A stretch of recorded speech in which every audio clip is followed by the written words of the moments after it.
back. James Harden right on target. Bang, bang, George Niang to Paul Reed from Tyrese Maxey. Joel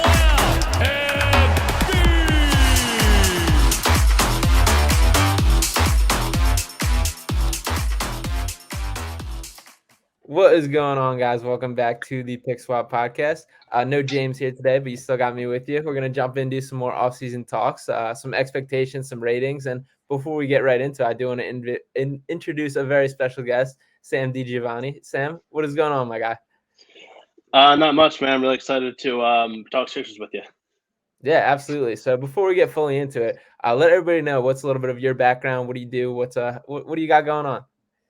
So right now I'm an associate editor for ClutchPoints, covering general sports, mostly NFL and NBA on my end. I have experience writing for the Knicks Wall as well, covering them for the past few years. Very excited again to talk NBA with you. My background is mostly NBA stuff too. Yeah, absolutely. So another awesome basketball mind there, another member of the Clutch Points family. So excited to have him on, and let's get right into it. So to start off with, I feel like it's been a fairly kind of by the books offseason by the Sixers. Like there's all the madness that's always going on in the NBA. It felt like Daryl Morey just kind of had his game plan, stuck to it, stuck to the blueprint, made kind of like the singles hits. Didn't have to go out of your way to go for the home run, but just made the smart, logical decision. What would you hand the offseason grade as a whole from 1 to 10? I would say it's probably about an 8 or a 9. So definitely a productive offseason for the Sixers. I don't think anyone was expecting an overhaul of any sort. I think the greatest source of anxiety was like what the Harden contract is going to look like. Mm-hmm. But he got a pretty fair deal. I think the NBA investigation into it was a little silly. Like, I get that players want to go for all the money they can get, as they should. But like, Harden, I think, showed like, he wants to have a prove-it deal because he'll still be considered a top player for the next few years. And I forget like the exact financial ramifications, but like him taking a little bit less allowed 2 of his former Rockets teammates to join. And both of them, we'll get into that later. I think they'll be pretty solid for the Sixers. But yeah, no overhaul, some very nice moves around the edges. So for me to give it a 10, I would have had to say like they made themselves an instant championship favorite. And I think they'll still be one of the favorites, but I don't think they're gonna, one of like the top guys in the conference, let alone the league. But they still upgraded the roster, kept the key guys intact. So I would definitely give this a pretty favorable grade. I don't know where, between 8 or 9, but somewhere in that range. Perfect. Yeah, I totally agree with all that. And I kind of sit in the same range. I think I was going like 7.9-ish is kind of my range of what I'd put with it. The one thing that I think I'm still hoping for, and because the offseason is not over, things could still happen, is some sort of just consolidation trade to solve. Obviously, they got the 16 guys for 15 roster spots right now. Some sort of like Furkan Korkmaz and Matisse Thybulle flip for another like quality role player is something that to me I think would make a ton of sense, and something that would put like a nice exclamation point on this offseason. To get into kind of more of the specific moves here. So the next thing I want to bring up is the PJ Tucker signing. So kind of what you alluded to there, it all is possible from James Harden taking that less money, not opting into his player option and taking a little bit less to have one of his guys there. So how do you feel about PJ Tucker coming to Philly? Is there any concern with the 3-year, $33 million? And obviously his agent comes with it. And what's your overall outlook on that? I think the contract is a little bit too pricey. Like, I'm not like too worried about it. But to sign someone so old for multiple years is a bit risky. But in terms of how he fit, like I remember, I don't remember if it was the post game or like during an exit interview or something, but Embiid said like, we need someone like PJ Tucker. Daryl Morey's like, all right, bet. And he just went out and got PJ Tucker. So he's obviously not like he's certainly like an ideal 3-and-D guy, not one of like the super top in the league, but he does bring that like mentality that I think will be good for the locker room and good for the Sixers to play with. Can obviously shoot it, especially from the corner. He's going to be super aggressive on defense. I think he's going to start, and that might make a little bit of an awkward pairing at the forward spots with him and Tobias, who I think are both maximized at the 4 spot, but they can both shoot it. I think Tobias is nimble enough, can handle well enough to be a 3. I would give that, I would say, an 8 too. It wasn't like a complete home run signing. Like, it's tough given how strapped for cash they are for them to make like massive moves. But in terms of what they could do, they brought in a guy that Embiid likes that'll fit right in the starting lineup, replacing Danny Green. Even though it makes it like a little bit bigger, it's certainly far from like the the two centers, two power forwards thing they had a few years ago. So this was definitely a positive signing for them, and giving him a little bit more money, I don't think is too worrisome. Like, he might start declining and be a guy that's best off the bench in the next few years, but he's still going to be someone that I think is going to be positive in Philly. So I'm not too worried that it's just for like a few years more than I ideally would have signed him. Yeah, definitely. I'll throw it at 8.5 for my rating for the PJ Tucker signing. I think it just makes a lot of sense for so many reasons. Like, they've been like missing a PJ Tucker for so many years, and like you brought up with the Joel Embiid comments in his exit interview, it's one of those things like when your superstar says that he wants somebody, you go out and get him. And I think that was a big part of Morey doing that to make sure that he has the full trust in Joel, because I think last season was the first time that Joel started to have maybe some doubts about like if there is like what his future is, because we do keep running into the second round wall for the Sixers and just struggle to break that. So I think that plays a huge role in it as well. And it's just a perfect fit between Harden and Embiid. It's like, it's very rare that you can find like those role players that are such clearly fits. Like, he's going to be seamless next to Joel with everything that he brings defensively, with the corner three, obviously. And we talked so much about how valuable Danny Green was for the spacing he provided. PJ Tucker is essentially Danny Green who can do a little more. He's got a little floater with him. He can dribble a little bit, can defend, more versatile than Danny Green, especially at this age in his career. So there's just a lot that like makes sense, and just a beautiful bench piece there. So I'm very excited that he actually did it. It took me a little bit to talk myself into it, just because like you brought up the age. I definitely think they overpaid for him a little, but they had to. They wouldn't have got him otherwise. So it's what you got to do to add that type of talent.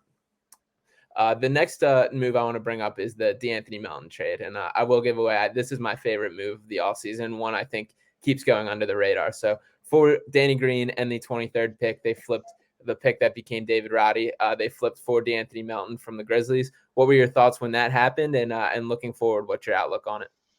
I agree with you that it was my favorite move of the offseason. I'm giving this a 10. Like, I think that was a very fair price to pay for someone who, like, is just perfect for what the Sixers need. Like, I think the only little thing that's not great is that I don't think he can, I mean, unless Doc wants to do like a 3-guard lineup with him, Harden, and Maxey, I think that would be really interesting, but he is, I think, just 6'2", so he's probably going to have to come off the bench given that the Sixers have their 2 guard spots taken. But as far as just a guy adding to the team, like, he is such a fantastic addition. He gets after it on defense, can do a little bit of everything on offense. I think he's a guy that you can, like, absolutely close games with. I think for if Harden misses any time, or if Maxey does, God forbid they don't, but like, he's perfect to slide in there as a starting lineup. When Danny Green got injured, it was kind of obvious that they had to use him as a trade chip. Like, it's kind of sad, but it is what it is given at his stage in his career, the injury that he sustained, sadly. And they found just the perfect guy they could have gotten, giving up a first-round pick for him. He's still pretty young. He's still under contract for the next few years. Like, this was, when I first saw that notification pop, I'm like, oh, that's a great move. And my opinion hasn't changed. I'm giving it a perfect 10 because it was a fair price to pay. And the guy they got, like, can, you know, obviously they're not a rebuilding team anymore, but it's still ideal to have guys who are relatively young and will stay good for the next few years. And I don't even think Melton's in his like perfect, like, prime years yet. So this was a fantastic move for them. Yeah, totally agree all around there. I'm going to give it a 10 as well. And like you brought up with the size thing, he is 6'2", but the 6'9" wingspan is something I think can help. And he gets after it defensively. He's a guy that's not afraid to guard up a little bit. I know the wingspan to me gets overblown sometimes. Like, Shake Milton's another guy that has brought up how big his wingspan is, but like, really, he's not a guy getting active and making use of that. Melton is a guy I feel like that he can guard bigger because of it. His activity defensively is awesome. The athleticism is going to be something that's so just foreign to this roster. I'm going to be excited to have a splash of that in there. Like, he's a guy that will go up and put it on a guy's head, which is something the Sixers just haven't really had, and it's awesome. And like, looking at kind of the fit, it is going to be interesting how everything shifts together. I do think like a Milton and Milton backcourt will be kind of fun at times, stuff like that. There's a lot more just versatility with it. And looking back at the Danny Green injury, as much as like, it was great how awesome Danny Green was for us and how great he was at his role, but it's also a little bit of an indictment on the roster construction of how important he really was to this team. And we saw this 2 years ago in the Hawks series when he got hurt, how they had no answer. And last year when he got hurt, same thing, that they're just like, there was no replacement. So to be that reliant on a guy at that age is really a concern, something I do think that they addressed this offseason, and it's awesome. And obviously, the overlooming and biggest bullet point of this offseason we kind of touched on is the James Harden contract. So he ended up settling on the 2-year, $68.8 million deal. he has the opportunity to opt out. I think pretty certainly he will opt out and get a bigger deal after it. But what was your thoughts on Harden kind of going through this process and how it all went down and how it turned out? I think it was interesting how long it took. I guess like the specific. I mean, that was like a really interesting deal. I don't think anyone was like expecting something like that when it was first reported. So it does seem like it was a 1+1, right? So he probably is going to opt out, and I think there is some risk to it with the Sixers. Like Harden doesn't just represent like the guy you need to be your number 2 guy to like compete for the championship. He also represents what they traded in Ben Simmons for. And I don't think that's like the perfect way to look at a trade, but like obviously when they made the Ben Simmons trade, they needed to get something really good in return. And they got, one of like the premier guys in the league. So they don't necessarily have to make it work with him, but the fact that he's only on a 1-year deal kind of like, I don't think he has much value if they were to flip him anyway, but this also kind of like diminishes that because he can opt right out. But I would still give this an 8 or a 9. I think it's, in terms of like money, I guess it's more fair to what Harden is at this stage in his career. I think that having to carry the Nets for as long as he did, and then I think he had some hamstring injuries that he either carried into or sustained in the playoffs. So maybe part of that was kind of why he didn't look that great. But I think after the full offseason, I saw it seems like this is like a yearly thing with James Harden, pictures of him coming out looking super slim. So not sure again what he'll look like the beginning of this season, but I think he is someone who is really buying into what the Sixers want to do. I think he seems to be having a great partnership with Maxey so far, which is great to see. And Embiid, again, like you alluded to, with like the star player wanting someone, Embiid seems really happy with him too. So it all, depends on how he'll do on the court. I think he will have a little bit of a bounce back year, but I think it also might be time for them to realize that Maxey is going to be the number 2 guy. And Harden, like, ever since he got to the Nets, seems like he wants to be more reliant on his playmaking anyway. And I think that's a good thing because he's a great playmaker. Like he did, when he went to the Nets with 2 great scores, he had to do that. And now he's got one of the best scorers in the league, most dominant big man. Like you kind of have to lean into that. And with Maxey as well, it's a great second option. So I feel like his days as like a top tier scorer probably done, but he can absolutely be like an 18, 20 point, 10 assist kind of guy. And if he's doing that while holding his own on defense, I think he's going to be a great asset for the Sixers. So it will be interesting to see how this plays out in the future. And obviously the deal has more into it than just the 1+1 year, but I think this was a really good deal for all parties involved. Yeah, totally agree. It was interesting how it was happening. Like you said, how it took a while. There was like the consensus around the league. Like the PJ Tucker was coming for 33 million, and like these other signings coming in, and then you're looking at like the cap numbers because we're all speculating like Harden opting in because that seemed kind of the certainty, and we're kind of looking at it like they just mathematically can't make this happen. And then when he elected to take the pay cut to make the deal, it all kind of clicked. So obviously there is the NBA investigation and whatever there. Who knows what that's fully about or what that'll come up with. Hopefully nothing. But regardless, I think it's a cool sign from Harden to have that. And I like it for a lot of reasons. A, because I think it's him like being real with himself, understanding what he is, that he's kind of taken on that being a playmaker role and adopting that, like you pointed out, because he is just brilliant the way he can play make, the way he can read a game, the way that he can see passes before they happen, and just how intelligent he is with leading guys to the basket, creating looks. It really is impressive the things that he can do with the ball in his hand in that regard, beyond just scoring. And then beyond that, I also think he is still in search of like the max or the long term, whatever his high price thing at the end of this year. Some people are going to look at that as a negative, but for me, I look at that as that means he still thinks he has it in the tank, and that he still thinks that he's going to come back this year and prove that he's a better guy than he looked last season. And I kind of believe that. I think James Harden is the guy that we've seen in the past where we know when he's like flipped on and locked in, he looks terrific. And when he isn't, like he clearly doesn't. I think he had the moment last year where when he got traded to the Sixers, he was back bought in, but he couldn't just like flip the switch with his body like he was used to. And he just kind of realized that last year because he is just freshly 33, throwing cakes out the boat and everything about it. So now I think with a full offseason, I'm excited to see what that actually brings. And I think it's the right decision to bring him back no matter what. So I'm happy it worked out.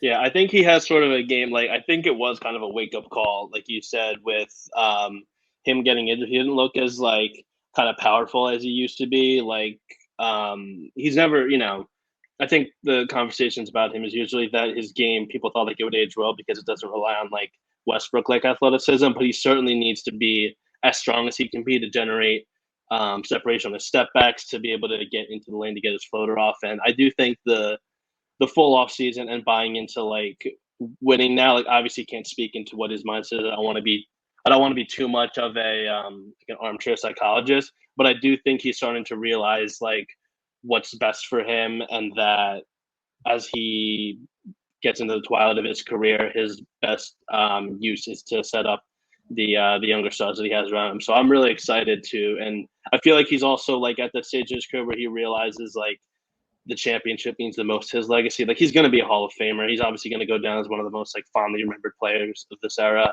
But I think he might be approaching that age where he realizes like it's time to really go for a championship. And again, I don't know if that's his mindset or not, but with the work he seems to be putting in for the Sixers and the mentorship he's really starting to show, I think it's fair to assume that at the least. And so with that, plus playing for it, wanting to get one more deal after the season before he really starts to fall off, I think he is in for not like returning to the production he put up in Houston, nowhere close, but I think he is going to have a good season.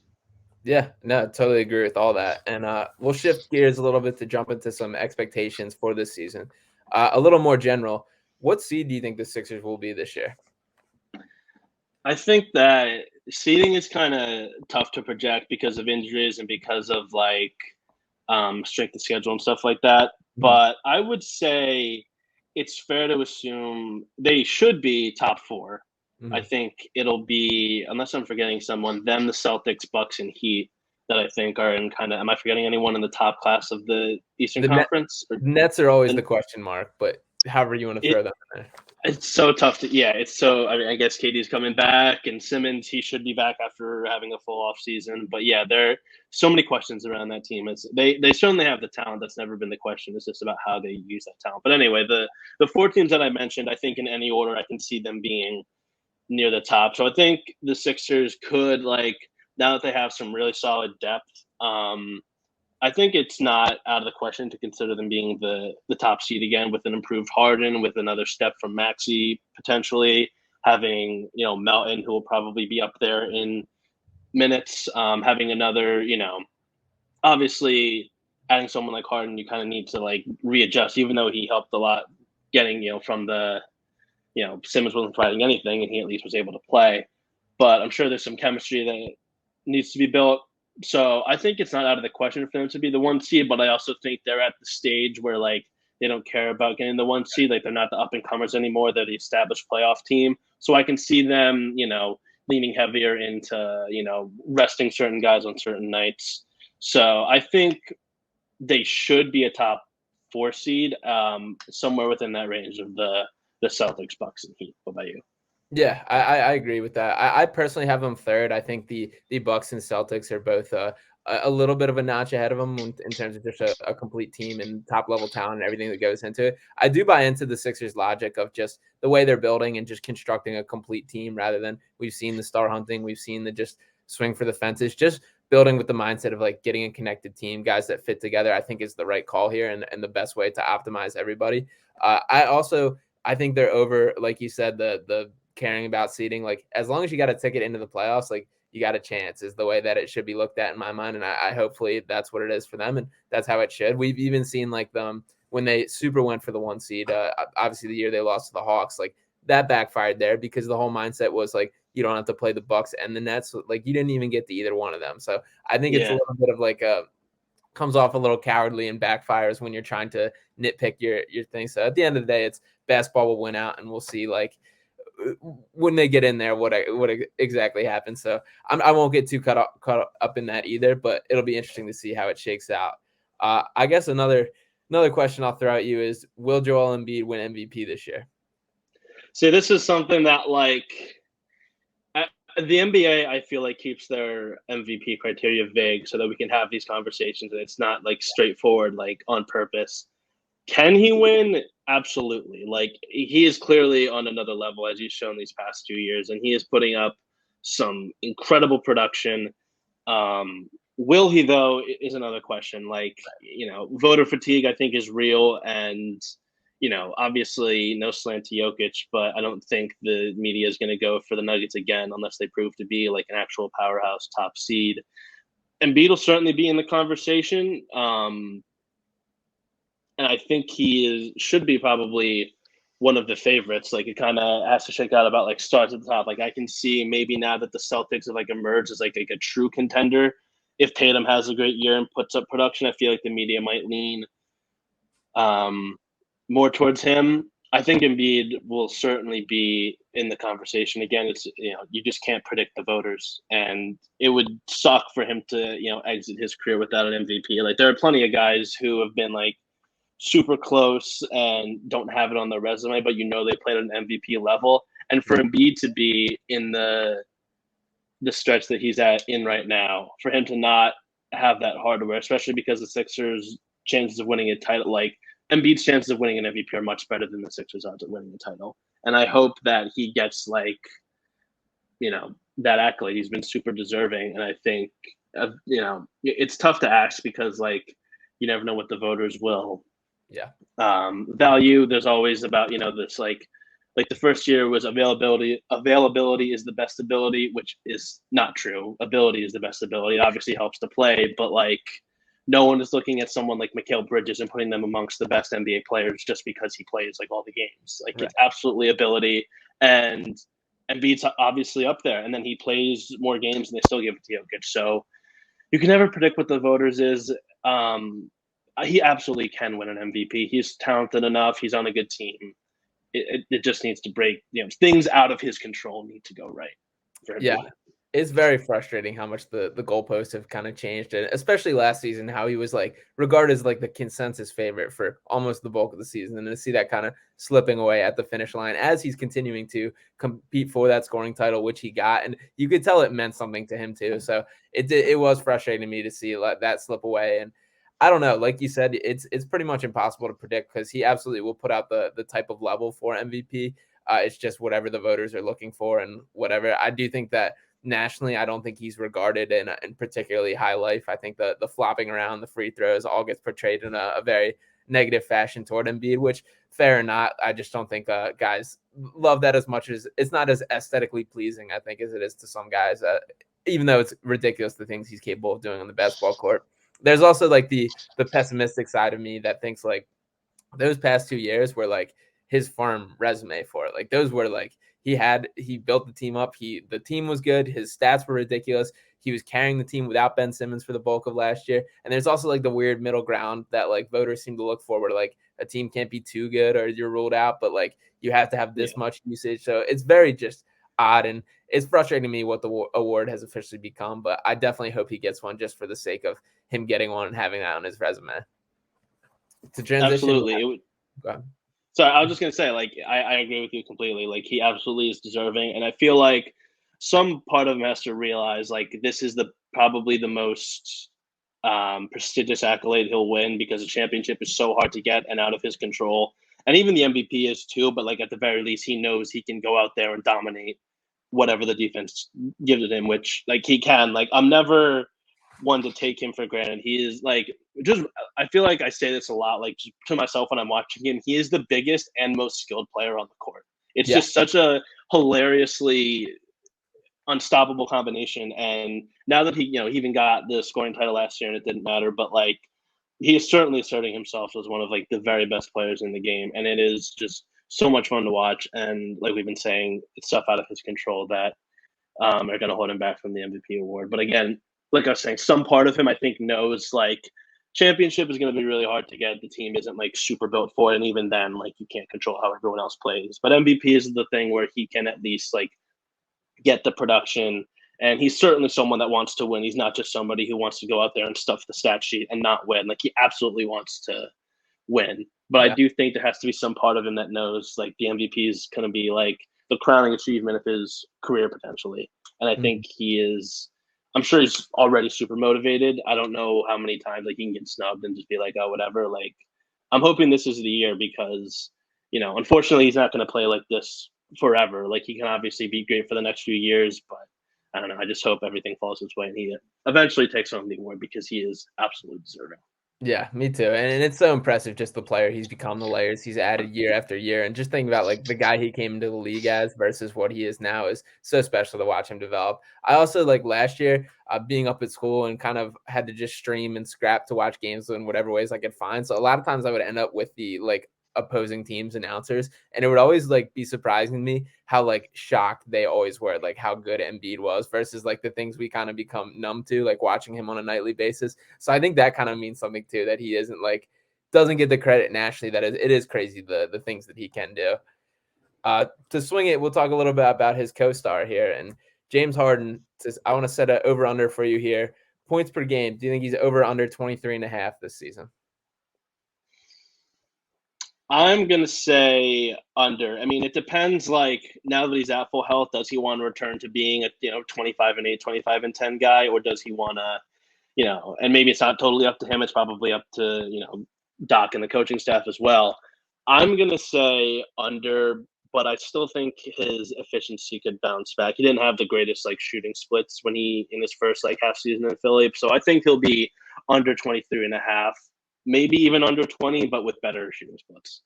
Okay. Yeah, I'm going under as well. I do think he'll be above 20, but I think he's going to be more in that like 20 and 12 range. If I had to pick a stat for him, I think he's going to be very much the just key point guard and quarterback of this offense, running everything and freeing Maxey. And that's the next guy I want to swing into is Tyreese Maxey. We'll kind of pair these. The over under for him, I have set at 21 points. You think the over under for that?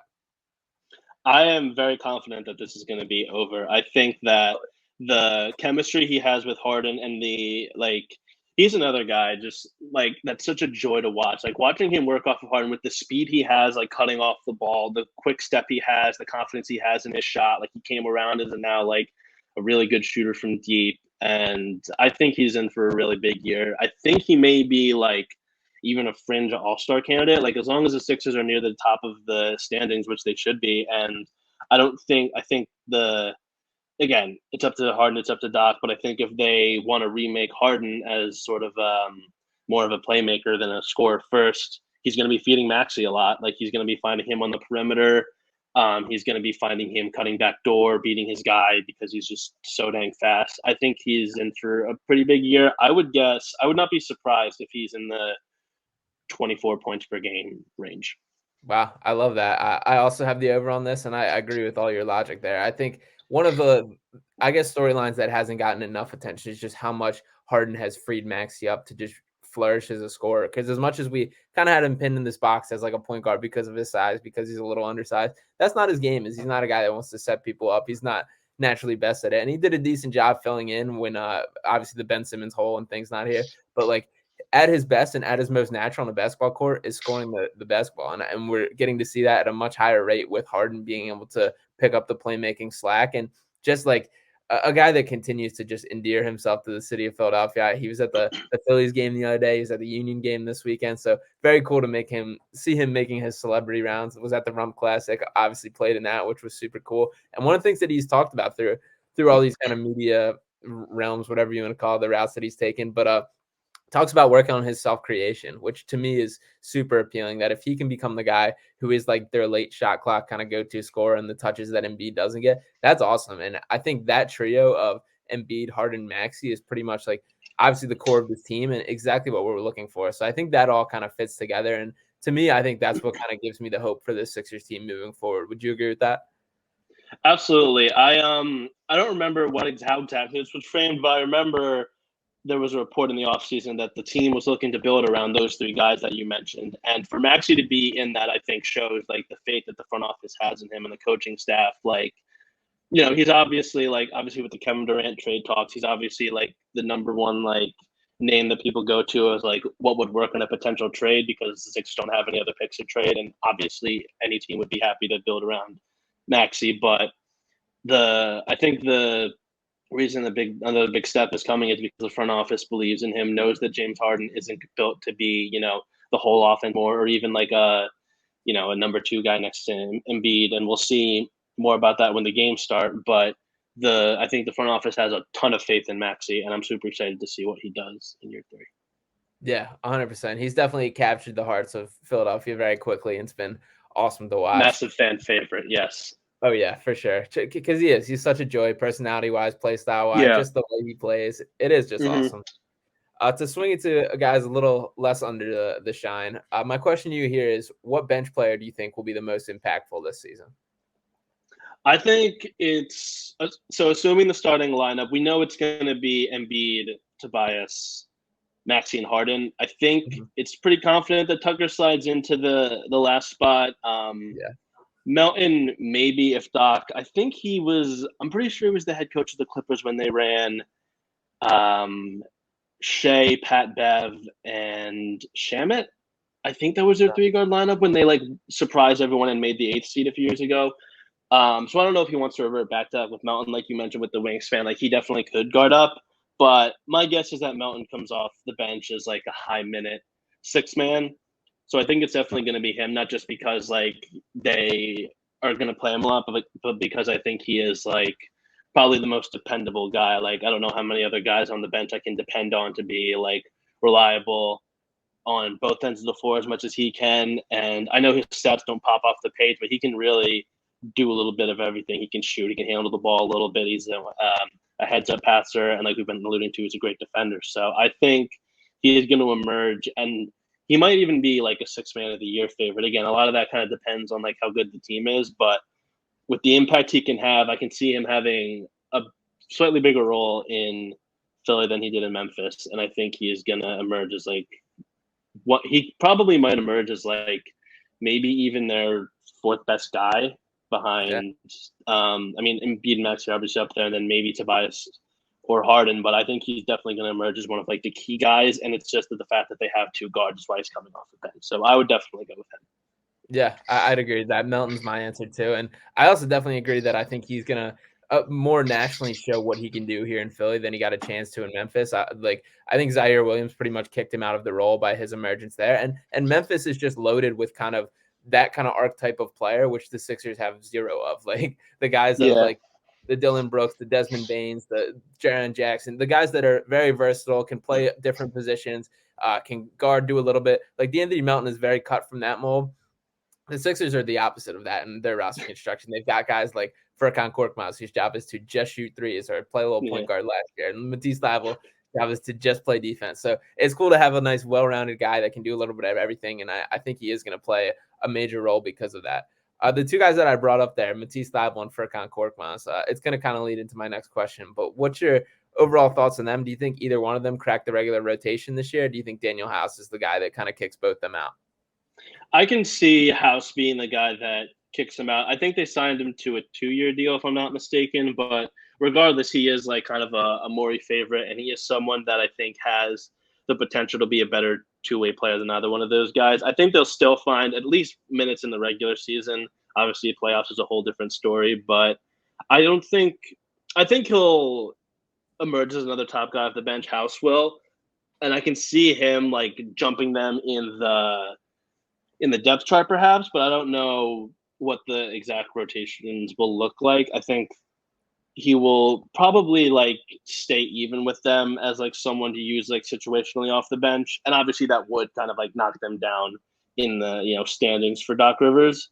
So I can see that, but he also I think spent like we spent time with a few different teams last year, and the Sixers are kind of like I don't want to say throwing him a lifeline, but I don't think he is kind of like the like starting like key player caliber guy that he was with the Rockets. So I can see him being a threat. I don't think I can confidently say he will be just yet to Furkan Matisse in terms of minutes. Okay. Yeah, that's fair. And then to lead into my next question. So obviously they got 16 guys for 15 roster spots. Do you think there's a consolation trade coming, maybe a 2-for-1 or a 3-for-2? Or do you think that there's some guy cut? And if that's the case, do you have an idea who it would be? My guess is it would be Michael Foster. I think he's on an Exhibit 10 deal, right? Which is kind of just like what young guys get when teams are interested in them.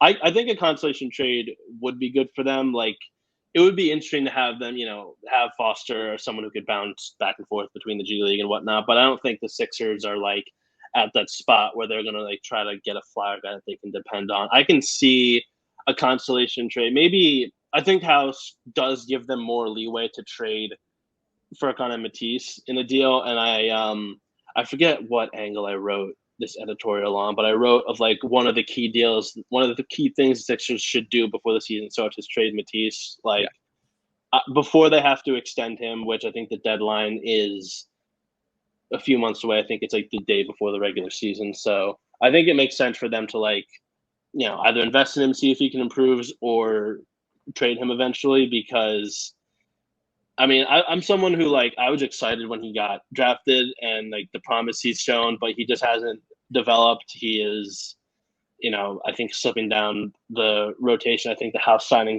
was kind of a key admission that like we need more 3-and-D depth off the bench.